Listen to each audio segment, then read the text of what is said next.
Good evening and welcome to Early Late Nights with me, your host, Ciaran Marchant. This is the show that approves of sleeping in the nude because boy is it refreshing. Tonight's show is going to be full of news, full of tidbits, full of drama and evolution of the gaming world because that is exactly what's happened on tonight's show. We will have more information on the Ninja stream. How the hell did Drake get on there?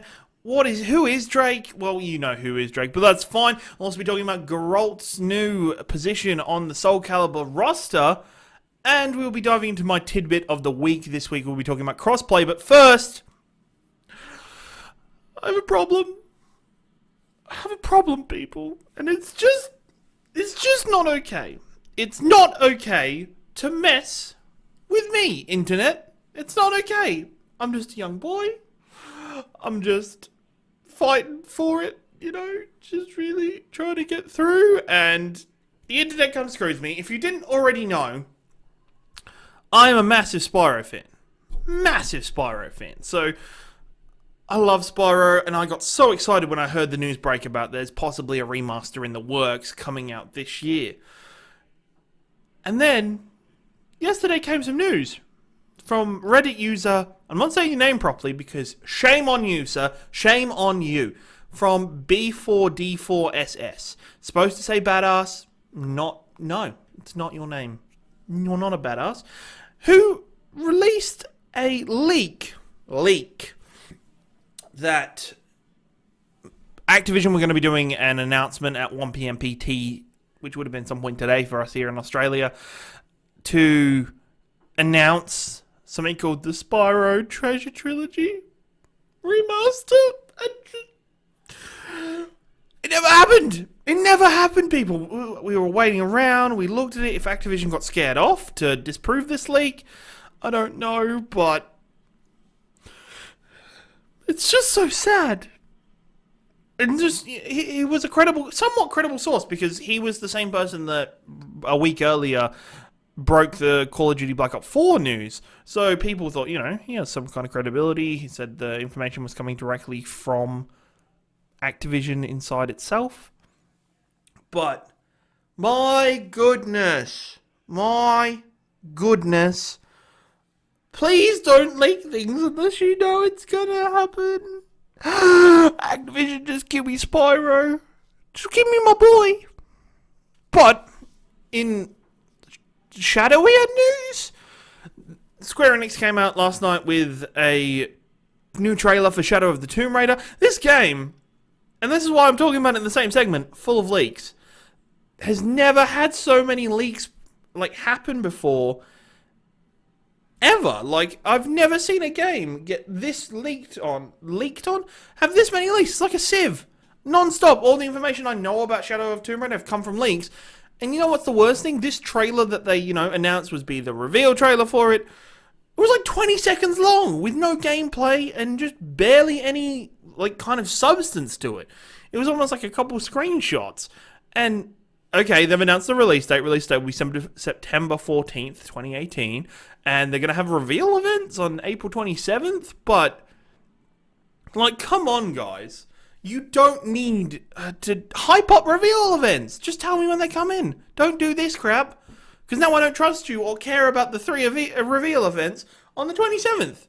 I don't care. Because you've already screwed me once. You screwed me with this trailer.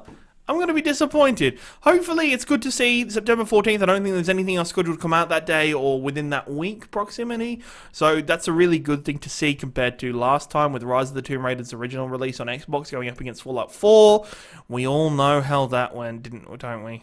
We do indeed. And sadly, it looks like, Rise of the Tomb Raider I don't think ever really recovered from that. So it's interesting to see what's going to happen with Shadow of the Tomb Raider and how that develops. Square Enix, please get your shit together. Get this out of the way. Get this done. It feels like they've announced this as the final episode or final installment of Lara's origin story. So we really, don't need this. We don't need your bullshit. Just release the game. Show us some gameplay footage at E3. Release the game.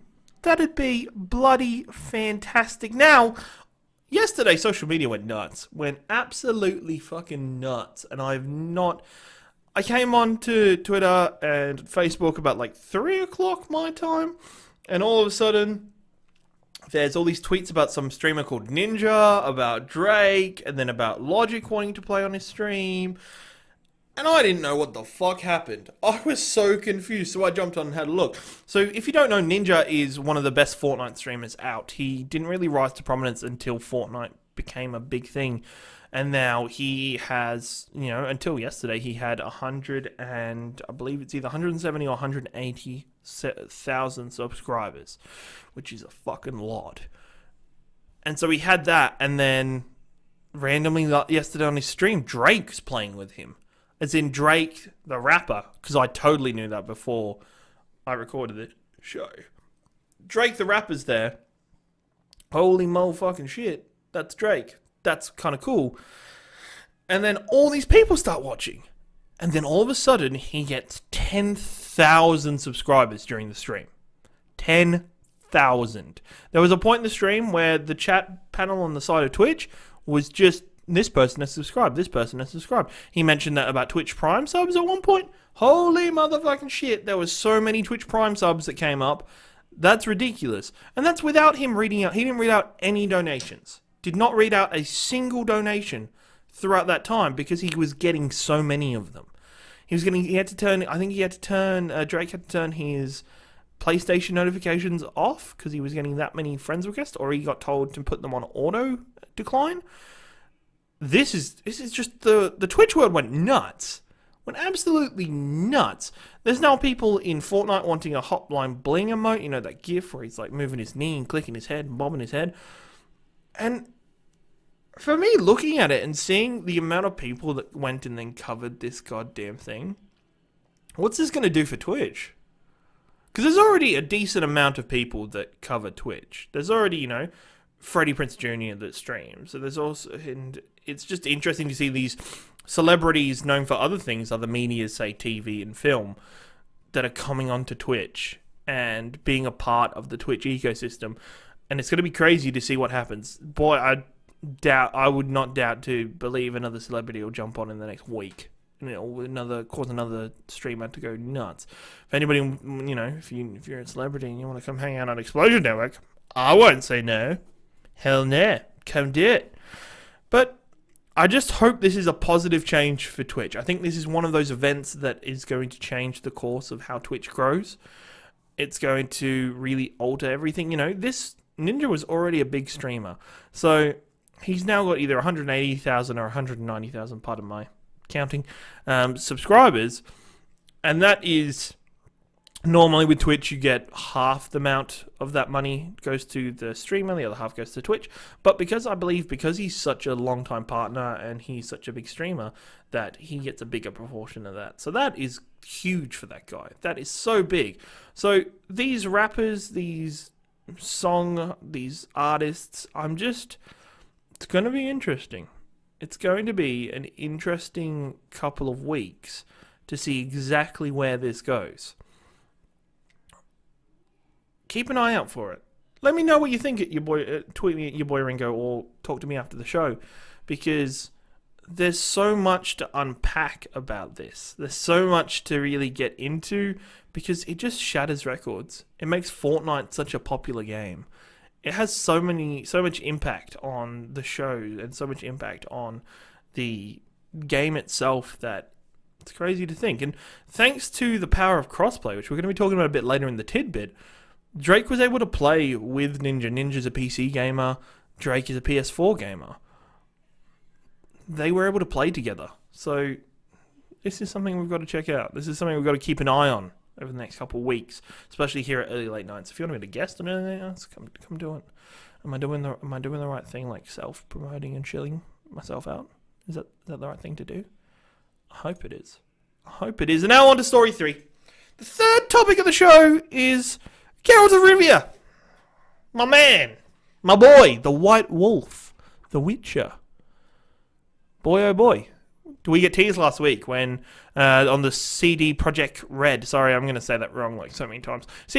CD Projekt Red, as they tweeted out that, there's a possibility that Geralt's going to pop up in another game, and that excited me instantly and excited everybody in the world because, A, who the fuck doesn't love Geralt? Who doesn't love this guy? Who doesn't love this character? He is such a fantastic character. His sense of, charm, his ability, just the sheer grit of the character is always fascinating. So it's really interesting to see his growth and his change. So we were umming and ahhing. There was a lot of speculation about what he was going to show up in. And then today, if you go over to the YouTube channel of Bandai Namco, they released a teaser trailer not a teaser trailer, it was a character reveal trailer for Geralt for Soul Calibur 6. And holy shit, does it look badass. Not badass enough for me to buy the game, but it looks badass. And it's not hard to make Geralt look badass. He's a badass naturally. Just normally badass motherfucker. And you wouldn't want to mess with him. And I was a bit interested when I started to see this, because I was like, okay, how does Geralt's fighting style fit in here? How does it fit? Because he has, in the games, it's such a precise and kind of strategic movement in the Witcher series that does it move to a flowing fight system? And I'm excited to say I think it does, because watching this trailer with him using, spells mid-fight and just I don't know if anything was gameplay in it, but just his movement, it was fluid. His attack and defense style was very fluid. And it was just badass to see him, there was a shot of him over his shoulder of something trying to attack him from behind. And he just draws his sword slightly to block it. And it was fantastic. It was really good to see. It was really interesting to see the development of that character in that space. But at the same time, I'm a little disappointed. Because is Soul Calibur the right place for him? Because Soul Calibur has been the home for Yoda and Darth Vader, and I can't remember anybody else because I'm not a Soul Calibur fan, but I remember Yoda and Darth Vader on the 360 PS3 ones. And that was really cool that those two games those two console iterations got their own characters to play with. That was interesting. That was a cool choice. But is Soul Calibur the right place? Because for me, what I wanted to see Monster Hunter get Geralt. How cool is that? It would already fit in. Geralt hunts monsters.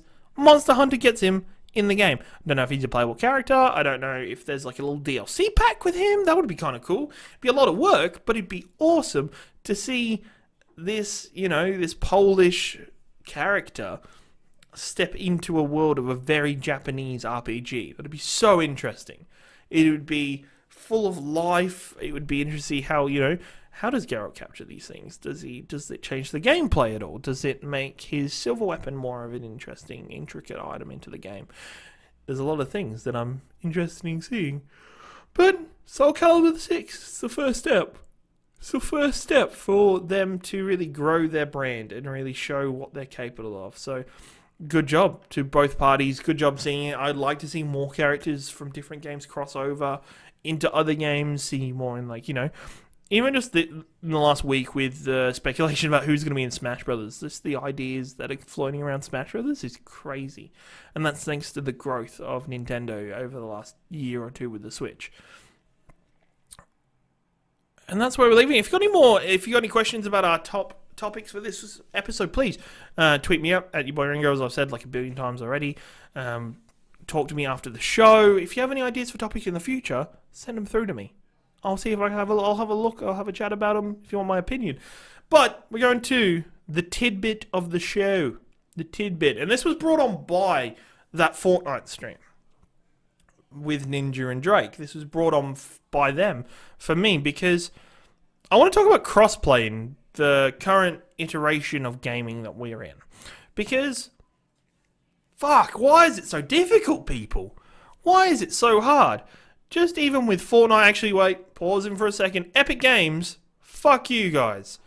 Well, not fuck you, you're alright. Your game's interesting, but your account system is possibly the worst account system I've been a part of, and it's pretty bad. It's almost Sony not letting you change your name levels of bad for me, because if you want to play the game, you have to make an Epic Games account. But you can't share the account So at the minute, I have two accounts. I have one account for my Xbox, one account for my PC and my PlayStation 4. That's annoying as all shit. It's because of this crossplay bullshit, I understand, but that's annoying.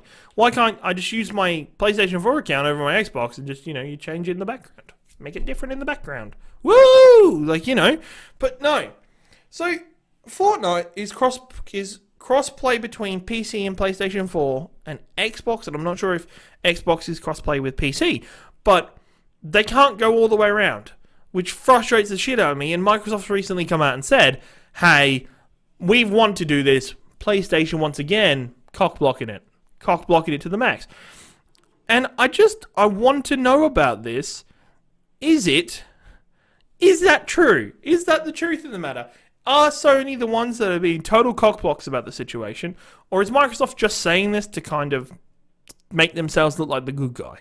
And I think, honestly, I do think it might be Sony's problem, because Microsoft has shown a lot of, crossover with the PC already, that if you buy a first-party game, you get them on both areas, places, consoles. PC isn't a console. And that's my biggest problem, is nobody cares about playing with PCs anymore. These two don't have a problem with PCs. Do not have a problem with PCs at all. It's just with each other. Why? Why does it matter anymore? The console wars are the dumbest thing in gaming, in my opinion. Dumbest thing in gaming. It's the worst. Why does it matter who has the best console? You're both good consoles. You've both got your audience. Let your player bases come together. I understand you're worried about your profits. You're worried about you selling your units. But if you crossplay, it now doesn't matter where your friends are playing to what console you buy. Because that's a big thing, I bought an Xbox as soon as I started my current position, 3 years ago. I bought another Xbox because I originally sold it and was just playing PC. Bought another Xbox because all of those people were playing on Xbox and I wanted to be a part of their group. And that's fine. And now I'm with the Explosion Network and I play with my PlayStation 4 a lot more because they're all PlayStation 4 fanboys. Well, not fanboys, but they're fans. So, what's the go? What's the G.I. Joe, guys? So, at some point last year, Sony came out with we don't really want to, we don't want to go crossplay because we don't have any security control over Microsoft's people. And you're like, what? Sorry? Sorry, Sony. Well, Microsoft, I've heard, has been hacked maybe once or twice. Sony, it's every 6 months. People get emails. Sorry, your payment details might have been leaked. And you're like, what? What do you mean they might have been leaked? Wasn't this fixed the last time? So Sony gets hacked that many times, and they're questioning Microsoft on their safety? Sorry? Microsoft has been running an online platform for so many years more than you. They invented the platform that you jumped onto with the PlayStation Network. And yet you're questioning them. Your network doesn't even let people change their fucking names. Oh, it frustrates the bullshit out of me that this excuses that come out when they won't release crossplay. Consoles these days are getting closer and closer just to become affordable computers with an operating system that runs specifically for that console. That's pretty much all they are. They don't have individual proprietary parts. They just really have basic computer parts put into that box to make it easier for people to buy. It's pretty much asking somebody to pre-build you a system, and then they release games that only work on that system. And that's frustrating as all balls, because as a community of gamers, we're already divided on so much. We're already divided on consoles, on gaming franchises. We're divided on play styles. We divide ourselves so much. Remove some of those divides, please. Help us get out of those divides. Really work with us and make it possible for us to dive in and play with our friends no matter where we are. Because that's at the heart of all PlayStation gaming. Is really getting into the game, really diving in, really giving us what we need as gamers, what we need as fans of the systems. It's just I'm getting frustrated just thinking about it. And I want to hear more people talk about crossplay. I want the communities to really grow and really not be ignored anymore by these consoles. Let us play games of Rocket League, for example. Already, once again, PlayStation gamers and PC gamers already play together. I think it might be the same thing. I'm not sure for Microsoft. But why can't all three just play together? Just make the community bigger. Make a larger community for everybody. Doesn't matter where you play. I understand that you lose some of for the players. You lose some of that, but you then, PlayStation, you've already cultivated enough brand loyalty over this last generation. I don't see it as a lose for you at all. But, hey, you guys do you. Please, yeah, tweet at me at your boy Ringo. I keep saying it. Keep doing it. Tweet at me. Talk to me. I'll be here after the show. Talk to me then. While I'm playing Burnout Paradise, the remaster, which I think is going to be fantastic. It's going to be a lot of fun. Before we jump into the early late night gamer spotlight, please check out that has been released if you're listening to this back on podcast services, and if you're listening back watching it back on YouTube. Today we've had What Do You Want to Watch, one of our movie and media podcasts, release its second episode. So if you want to jump on and check that out, it's all on all good podcasting services. If you're watching me live, that's tomorrow for you. It should be tomorrow at like 12 probably. So check that out. If you're a fan of our D&D podcast, Tales of 1000, if you haven't heard of it, go check it out at explosionnetwork.com. Check out our backstories that we're releasing an article each week about each of our characters. There's 3 main characters. Leaf was up last week. We've just released Child Idris's, and we've got Cornelius's next week. So I'm really excited to dive into those and let players people really get to know those characters, because it builds a lot of lore for the world, and it builds a lot for those characters as well. Now, for the early late night gamer spotlight, this is the segment every Friday we have where we want to bring the love to the community. We want to bring the love to a member of the community that is content creator for Twitch, for YouTube, for a website, somebody that really deserves the love of the support of the community, because that's what we want to bring through this show.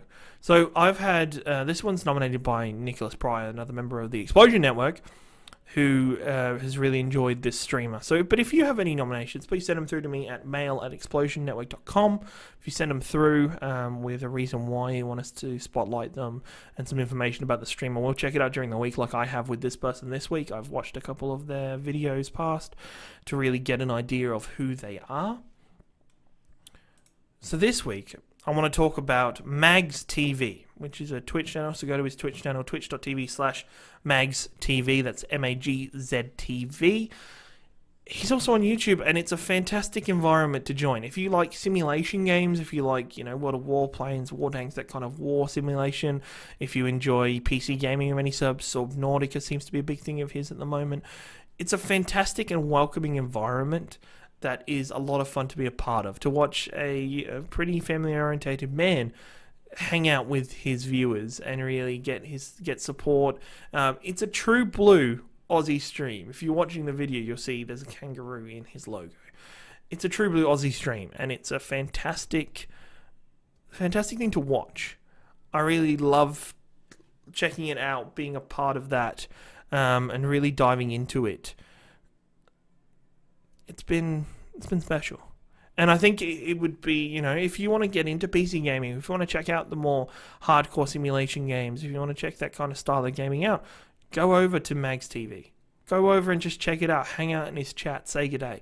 And that's my most important thing I want to spread. I want to spread the love. Please say good day when you go into a Twitch stream. Say hello. I know people like to lurk, but say hello. There's nothing really that brightens a streamer up more than saying hello and just getting involved in the channel.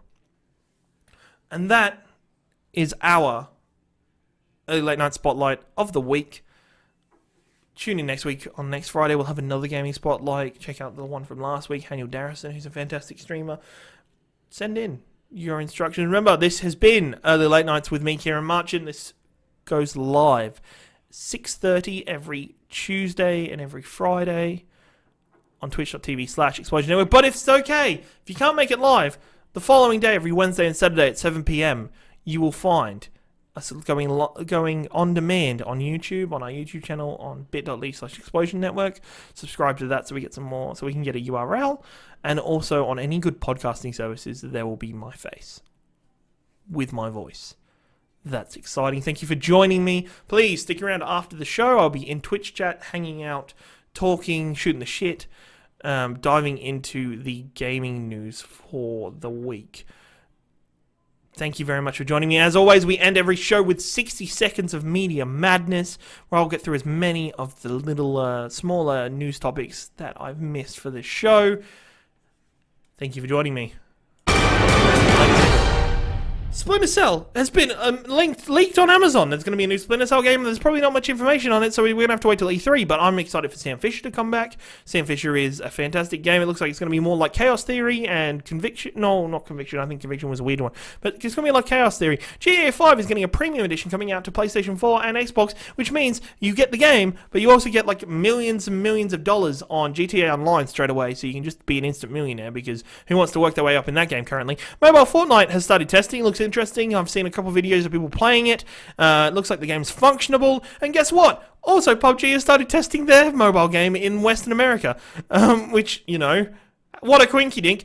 Sea of Thieves is an open beta. Jump into that game. Give that game some support if you're on PC, if you're on Xbox. Brigitte is coming out for Overwatch. Should be pretty soon, according to Jeff and everybody. They're testing. It'll be in line with one of the next events. And also, Twitch Prime has like 5 games on it at the minute. If you've got Twitch Prime, download them all and check them all out. Thank you very much.